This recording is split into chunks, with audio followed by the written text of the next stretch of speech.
2 तारखेला एक पर्वती पोलीस स्टेशनला फिर्याद आलेली होती की क्षीरसागर कुटुंबियांनी एक शराबी नावाचं डॉग पाळलेलं आहे आणि त्यांच्या कुत्र्यांनी वारंवार यापूर्वी सुद्धा इतर अनेक लोकांना चावा घेतलेला आहे आणि त्या दिवशी आम्हाला सुद्धा चावा घेतलेला आहे आणि मालकाचं त्या कुत्र्या बाबतीतचं वर्तन हे अतिशय निष्काळजीपणाचं आहे. याबाबत पर्वती पोलीस स्टेशनला त्यांनी फिर्याद दिलेली होती.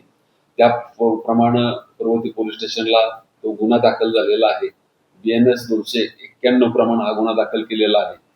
प्राण्यांच्या बाबतीमध्ये निष्काळजीपणाचं वर्तन करणं जो गुन्हा त्याला 6 महिन्याची आणि दंडाची कारावासाची शिक्षा आहे अशा प्रकारचा गुन्हा दाखल केलेला आहे. फिर्यादीमध्ये 10 ते 12 लोकांना यापूर्वी चावा घेतला असा उल्लेख केलेला आहे. अधिक तपास पोलीस स्टेशन करत. हा गुन्हा क्षीरसागर कुटुंबियांच्यावरती झालेला आहे. भागवत क्षीरसागर, संतोष क्षीरसागर, मल्हारी क्षीरसागर. ऍक्च्युली यांनी पाळलेले जे डॉग आहेत त्याचं त्यांनी काळजी घेणं, त्याच्यावरती नियंत्रण ठेवणं हे त्यांचं कर्तव्य आहे. त्यामुळे त्यांनी निष्काळजीपणा केला.